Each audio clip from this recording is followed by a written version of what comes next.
Welcome back to Interview Ninja, Step 50. Planning for a presentation, the structure and content, decisions on style and pace, the key messages or stories you want to tell, and how best to engage. And once you've engaged, how best to keep the flow. When you go for an interview, it's possible you'll be asked to do a short presentation. They may let you choose the subject, or they may give you a subject, and it's important you know how to prepare quickly and under a certain amount of pressure, and that's what we do here. Corben to do next, and Title of my TED Talk. yeah, think of it as a TED Talk. Have you watched any TED Talks ever? Have I watched any TED Talks? Okay, you obviously, that's a yes, is it? Yes, that's a yes. Okay, all right. So the title of your TED Talk, which it's about your experiences at the Panto and those different aspects that I talked to you about, which were what? So we had the economics of the pantomime. Yeah. We had the emotional journey of the cast, children, parents and their grandparents. Yeah. And then we had the interactions between the characters and the people in the pantomime. Yeah, interpersonal dynamics, Yes. if you like. Like they were three, right? Yes. I think that's pretty good. So, so what is your agenda for this TED Talk and contents? And I've given you you don't have to structure it like this, but content that might say you're doing money last, so that would be and this might be emotional journey first, and that could be children, parents, grandparents, or anything you like, and then 2 could have any number of sub numbers 3, or you can write your agenda out like this. There's a picture of the theatre with the word panto, and you can use a spider map to sort of scope out one. I think I'll use the spider map. Along with building up Corben's confidence when talking to camera, he needs to develop the soft skill of planning and presentation. They're 2 different skills. There is lots on YouTube about this. I recommend you use 5W2H so your subconscious can pick out the thoughts, feelings, and facts and experiences it wants you to use. Maybe even make a little note of those. Then either make a checklist or a mind map, or spider map as Corben calls it, depending on how much your presentation is about facts and opinions, or taking your listener on a creative journey from the familiar to them already to the new you want them to learn, agree with, or just enjoy listening to. It's all about your purpose in talking to them at all, and you should prepare accordingly. Oh, I don't know, actually. I don't know which one. So I'll take a 2-minute moment to write it down, my agenda. Yes. And I shall... Well, no. And then the other thing is, yes, you need to do that first. Yeah.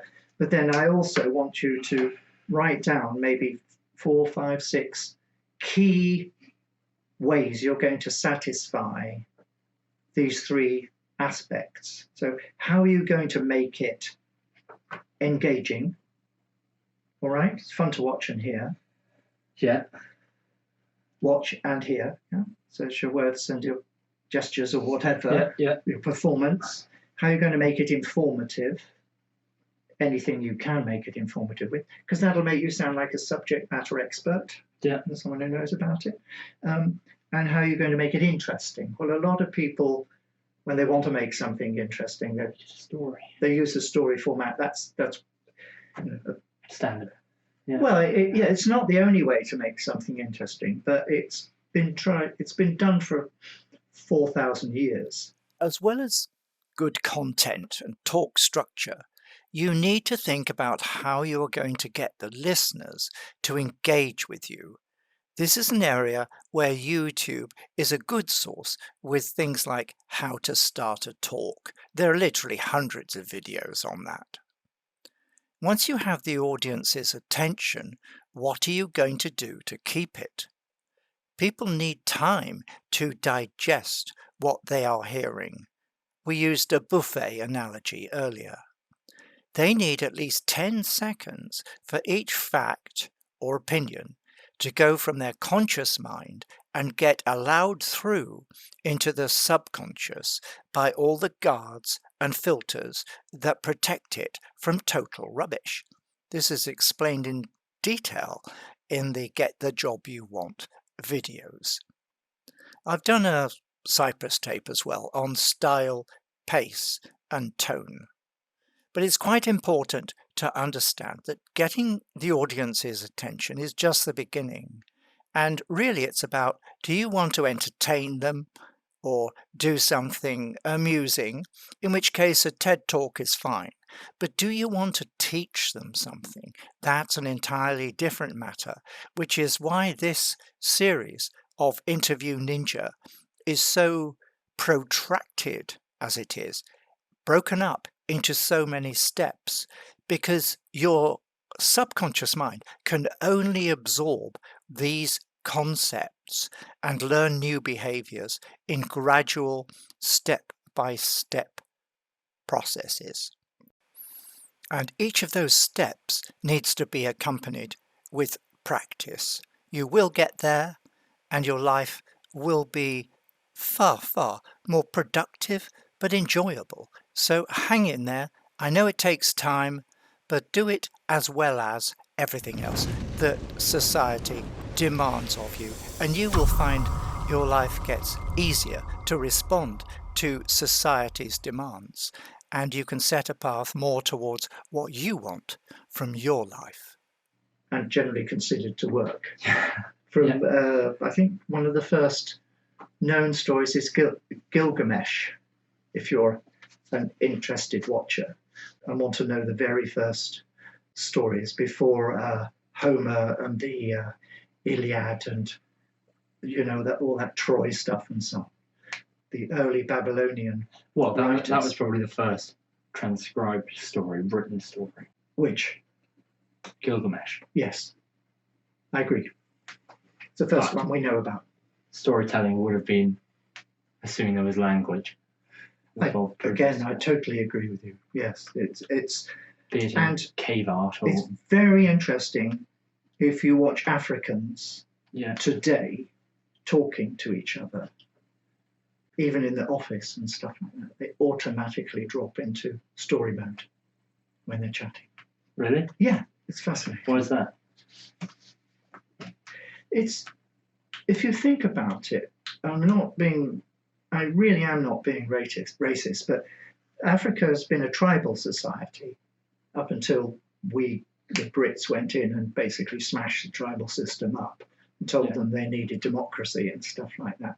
And their culture was built around the villages and units of population of 200 or 300. Now, there were great leaders like the Zulu leaders and so on who created kingdoms. So they did form into bigger structures. But the normal way for an ordinary person across most of Africa was they interacted with each other in a village context. And they used to sit around the fire at night and people told stories. And people loved it. They liked it. People still like stories.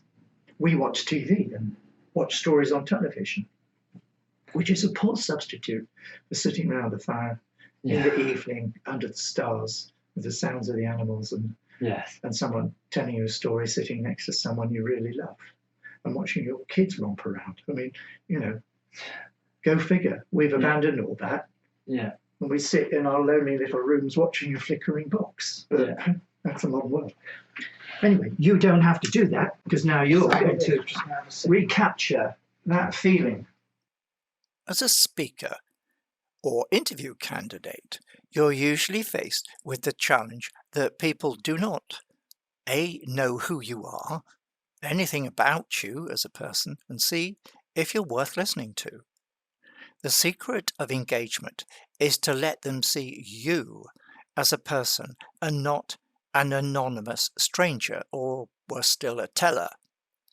Be nice, be friendly, be easy to understand. Talk about personal aspects of how you see things. Don't push your own beliefs and opinions too much, as the listeners want to make up their own minds. Rhetoric is amongst the most valuable soft skills, along with conversational skills. Rhetoric applies to one-to-many speaking, and conversational skills applies to one-to-one or one within a group. Again, this one-to-one, one-to-a-few, and one-to-many concept is covered in the Get the Job You Want course. The tribal. All right, so I'm going to give you maximum of about 10 minutes, absolute maximum. Is that clock right? It's even 5 minutes. I'm going to give you 5 minutes just to write down those key points of what you're going to do. Am I talking this through by myself or with you? I'm going to come back in 5 minutes just to see that you've got this done. And then you start and we get it on tape, okay? I should just leave the camera rolling. Shall I? By all means, you can talk to the camera about how you feel about doing it. Yeah. You know what I mean? And whether it's flowing and stuff like that. Imagine this is a buddy you're in a team. Yeah, you're in a team and you've been given the assignment. You drew the short straw, all right? Yeah. But your buddy's there emotionally to support you, and your buddy wants it to be a joint success. Got it. Okay. So address the camera occasionally if you feel like it, as if you were talking to your buddy who didn't go to the panto. Economics, emotional journey, personal dynamics, interpersonal dynamics, between cast and crew. Do the crew first, then do the cast, and then I'll do crew to crew, cast to cast, and then 1.3 I'll do crew to cast.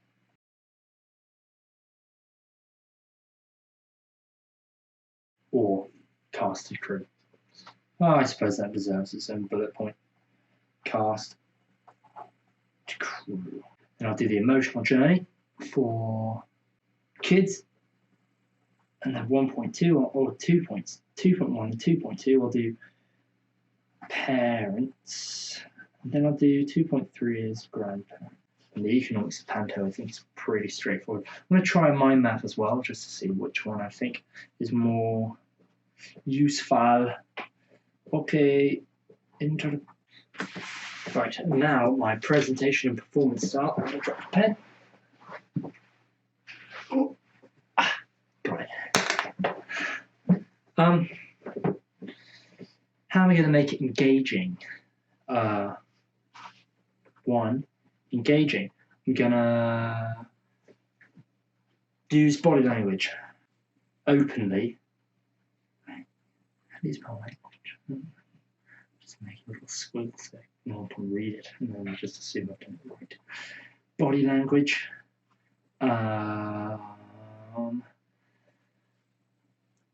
Not monotonic. I'll do. Okay, so I'll use a variety, I don't want to say pitches, that doesn't sound right, of tones, maybe, vocally, put in brackets. How can I make it informative? Maybe using opinions of people that I've met, of cast / crew. Graham is going to assess my personality through my handwriting, guaranteed. And then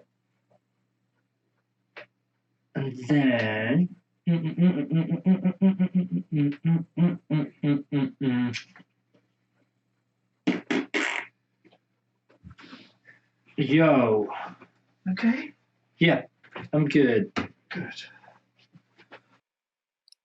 I was listening outside and could tell by the noises Corben was making that his subconscious had pretty well run out of steam at that point. Of course, I could have given him longer, and in about a minute, maybe 2 minutes, he would have recovered.